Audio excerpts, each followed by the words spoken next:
Meus amigos, muito boa noite a todos vocês, saudações rubro-negras a todos. Eu quero aqui, companheiro rubro-negro, te convidar para críticas e reflexões aos meus pensamentos com relação aos destinos do Flamengo no ano de 2021, principalmente levando-se em consideração as últimas partidas que o Flamengo fez e algumas características que são apresentadas dentro de campo pelo nosso time e também pelos times adversários, que no meu entendimento já sabem como vão jogar contra o Flamengo. Eu vou tomar como base a partida de ontem contra o Atlético do Paraná. Você aí, companheiro rubro-negro, se for parar para pensar, o resultado, levando-se em consideração o histórico de enfrentamento dos dois clubes e o jogo, o primeiro jogo fora, lá na Arena da Baixada, você vai até achar que foi um bom resultado. Tem muita gente achando isso. Eu tenho lido muitos comentários a respeito do que aconteceu ontem.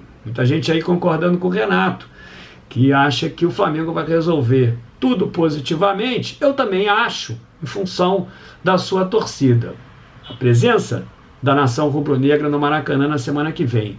Mas a questão é que um time não pode sobreviver apenas disso. A nação rubro-negra estava presente também no jogo contra o Cuiabá, e nós não conseguimos furar a colossal retranca que foi apresentada pelo técnico Jorginho do Cuiabá.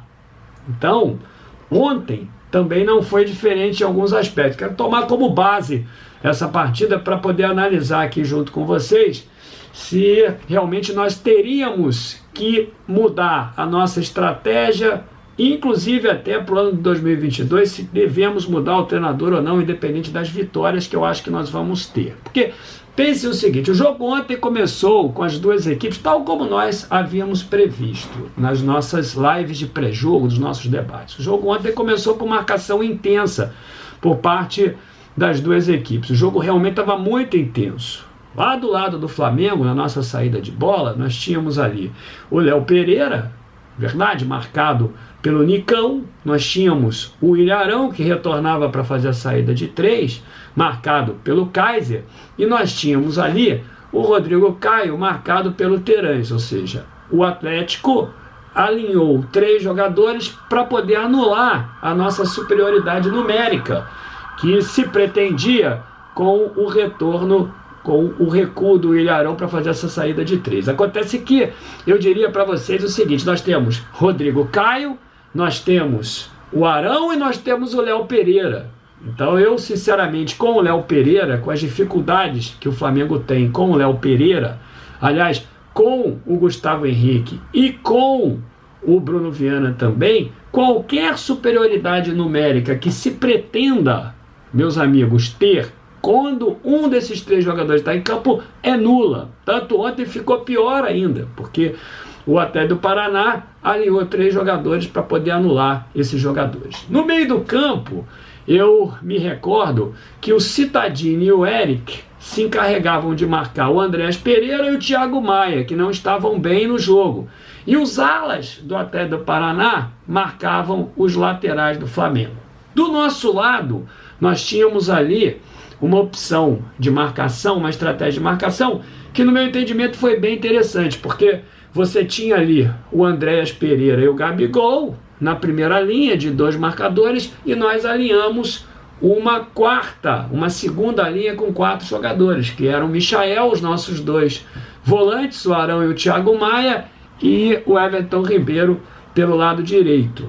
Realmente, eu acho que a nossa marcação funcionou melhor do que a marcação do Atlético do Paraná, porque nós conseguimos roubar muitas bolas. É claro que isso se dá também em função da qualidade, eu diria, menor em termos de habilidade, da menor qualidade dos jogadores do Atlético do Paraná, mas a verdade é que nós roubamos muito as bolas ali na intermediária, principalmente na intermediária, e começamos a criar boas situações de gol.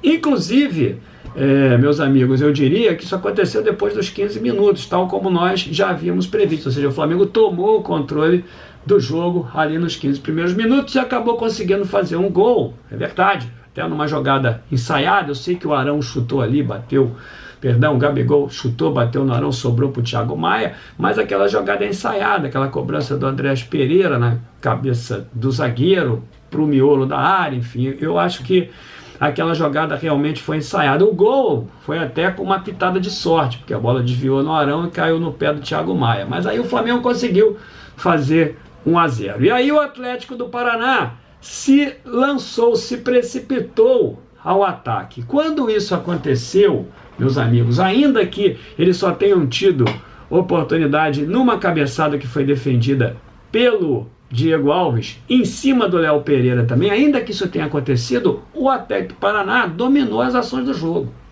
É verdade.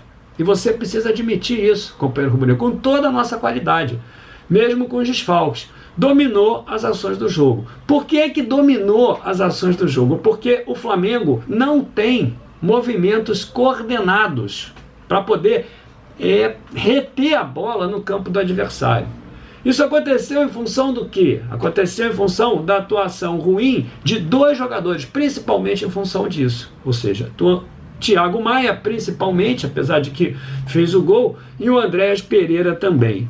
Vejam bem, meus amigos, eu quero que vocês comentem aí, mas a entrada do Diego Ribas, por mais que vocês, alguns, critiquem muito, e por mais que eu elogie sempre esse jogador como muito importante para poder reter a bola, para poder abrir o jogo, para poder distribuir o jogo, a entrada do Diego Ribas no campo mudou realmente aquele cenário de pressão que o Atlético do Paraná exercia sobre nós. E mudou também, meus amigos, quero eu aqui dizer, não estou de maneira alguma apresentando aqui qualquer sugestão de retirada de qualquer jogador pelo Diego Ribas. Eu estou tentando mostrar para vocês aquilo que aconteceu ontem, porque para mim realmente isso aconteceu.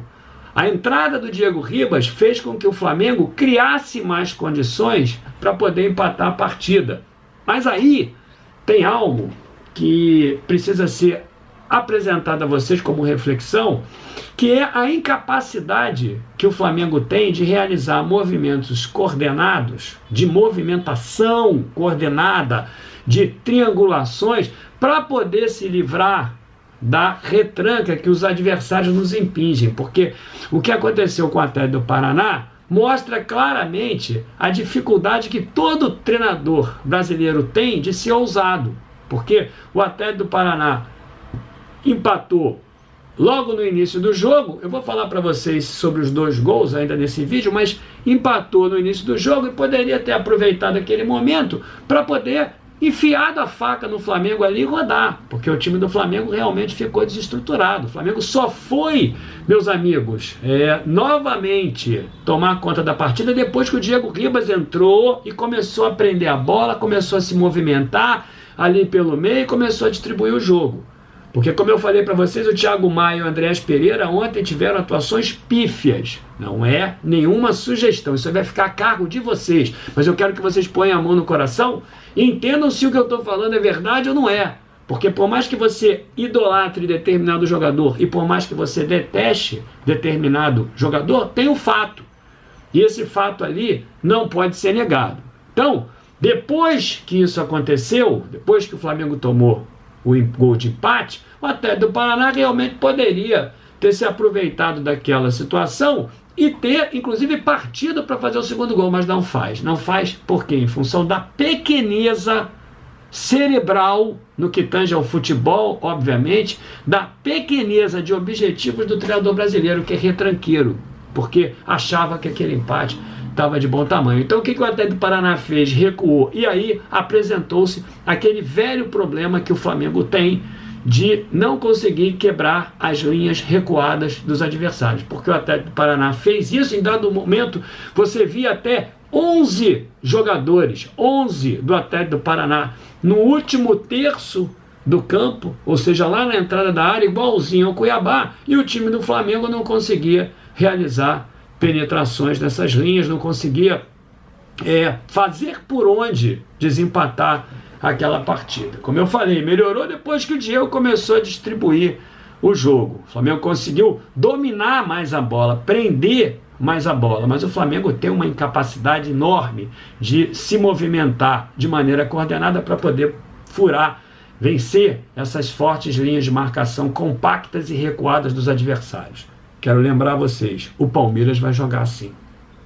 E o Palmeiras tem condições de ofertar contra-ataques de maneira mais eficaz do que propriamente o Atlético do Paraná. Agora, se você aí, companheiro rubro-negro que está me assistindo, começar a comentar dizendo que eu estou com medo do Palmeiras e que o rubro-negro não tem que ter medo do Palmeiras e desprezar exatamente aquilo que eu estou falando, ou seja, a dificuldade que o Flamengo tem de vencer linhas de marcações mais recuadas, se você aí, companheiro rubro-negro, refutar o que eu estou dizendo, que não existem jogadas coordenadas para que isso aconteça, e esse é um problema do treinador. Se você aí, companheiro rubro-negro, quer me chamar de corneteiro porque eu estou falando que é fato, que realmente aconteceu, e não se preocupar com esse tipo de coisa, aí é uma questão que eu não posso interferir. Mas eu não tenho nenhuma dúvida que isso realmente esteja acontecendo. E pode acontecer também contra o mesmo Atlético do Paraná na semana que vem, e pode acontecer também contra o Palmeiras no dia 27, vai acontecer em todas as competições, em todas as partidas do Campeonato Brasileiro. Então, isso, no meu entendimento, refere-se ao que o treinador faz lá no Ninho do Urubu. Porque o treinador precisa estudar essa dificuldade. O Flamengo realmente tem dificuldade. E aí o que acontece é o seguinte: aquele time que ingressa dentro de campo com esse propósito, esse time acaba igualando o jogo. E aí, randomicamente, pode realmente explorar também algumas dificuldades que o Flamengo tem dentro de campo e que são provocadas pelo próprio Renato. Ontem, lá na live do Deco, eu consegui participar, não consegui fazer o pós-jogo, vocês sabem, porque eu estava emocionado em função do falecimento do meu cachorro. Então eu não consegui fazer a live, vocês sabem disso. Mas quando eu soube da notícia logo depois da minha participação no Deco, mas eu, lá na live do Deco, disse o seguinte, que era um problema estatístico, porque qualquer treinador, meus amigos adversários, por mais fraco que seja, eu não quero aqui criticar o Valentim, mas o Valentim não é o melhor treinador do mundo, e o óbvio aparece, ele recebe informações ali da análise de desempenho, e entende o seguinte: caramba, eu vou jogar dessa forma aqui, eu vou explorar a debilidade do time do Flamengo. E qual é? Na zaga, o Léo Pereira. Eu não quero aqui crucificar o Léo Pereira. Eu já falei que o Thiago Maia foi mal. Aliás, vem mal. O Thiago Maia não pode ser titular desse time. Eu quero deixar claro isso aqui para vocês. Vocês reflitam do jeito que vocês quiserem. Você aí, companheiro rubro-negro, precisa entender quem o Flamengo tem no banco para poder melhorar o jogo. Mas isso aí é uma questão particular de cada um. Mas o Thiago Maia não pode entrar no jogo. Ele não pode entrar. E, estatisticamente, é só você pegar ali. Você vai ver. Então, o que faz o companheiro adversário? Eu dei até um exemplo lá na live do Deco, foi o seguinte: eu falei, pô, caramba, você em qualquer esporte coletivo tenta ganhar superioridade qualitativa. O que é isso? É você analisar a qualidade daquele jogador e naturalmente explorar essa dificuldade, que é exatamente isso que os clubes fazem com o Léo Pereira dentro de campo. Todos eles jogam em cima do Léo Pereira. Os 2 gols foram em cima do Léo Pereira, não foi por acaso. Se você for perguntar para o Valentim, ele não vai dizer agora, mas eu tenho certeza absoluta que isso fez parte da preleção dele. E quem escala é o Renato. E agora, no sábado, meus amigos, contra o Fluminense, pior ainda, porque o Felipe Luiz vai poder jogar e aí ele vai escalar quem? Aquele outro que estatisticamente, por fato, estatística é fato, não é subjetivo. O que eu estou dizendo e falei a semana inteira é isso: Léo Pereira e René. E eu disse a vocês, já tenho falado algumas vezes, que isso aí é objeto de exploração do treinador adversário. Então, caramba, agora no sábado nós vamos jogar de novo com o Léo Pereira e vamos jogar de novo com o René. Jogadores que, se você for olhar as estatísticas, entregam a paçoca. Eles entregam a paçoca. Então, ali, meus amigos, são 3 coisas. Má escalação, quando a estatística diz para você que você não pode escalar, é verdade, mas se você falar os outros problemas médicos, de preparação física, enfim, mas má escalação, problemas que o Flamengo tem de falta de movimentos, de coordenação, triangulações, jogadas ensaiadas para poder furar as fortes marcações adversárias, e o principal, meus amigos, que é a negativa por parte do Renato dos problemas que acontecem dentro de campo, e destinando toda a responsabilidade da classificação na semana que vem para a estada da torcida rubro-negra dentro de campo, que realmente faz a diferença, eu não tenho nenhuma dúvida, mas que não pode ser o único fator, meus amigos, que explique o que aconteceu. Realmente não pode. Não pode pelo seguinte, porque o Flamengo é muito melhor do que o time do Atlético do Paraná. Então, com ou sem torcida em qualquer estádio, meus amigos, nós tínhamos obrigação de ganhar. Agora, se você for levar em consideração, historicamente, é verdade. Se você for tirar a época do Mister aí do Flamengo, você vai ver que até foi um resultado muito interessante para o Flamengo, aquele empate de ontem. Porém, isso gera preocupações, principalmente para o dia 27.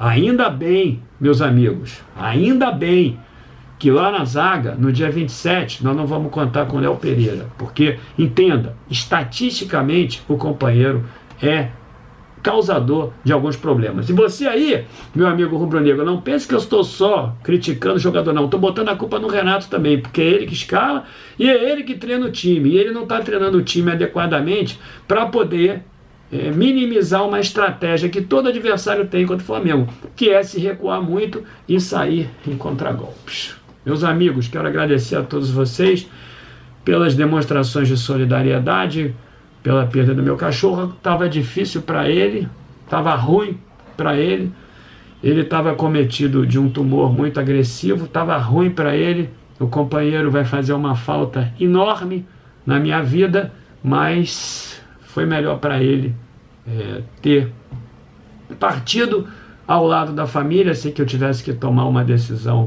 mais apropriada. Mas, acima de tudo, eu quero agradecer o espírito de família que vocês têm para comigo, porque eu ontem já tinha percebido isso em outras oportunidades, mas ontem, mais do que eu nunca, eu vi que aqui nessas lives eu faço amigos que eu nem conheço, que fazem parte da minha família. Então, muito obrigado, desculpa, eu não tive condição de fazer live hoje, talvez eu tente fazer amanhã, sexta-feira, senão eu vou gravar um vídeo e vou me recuperar da forma que eu posso. Pensem em tudo isso que eu falei e entendam, meus amigos, realmente a nossa situação ela é preocupante. Muito obrigado a todos, até amanhã, saudações rubro-negras.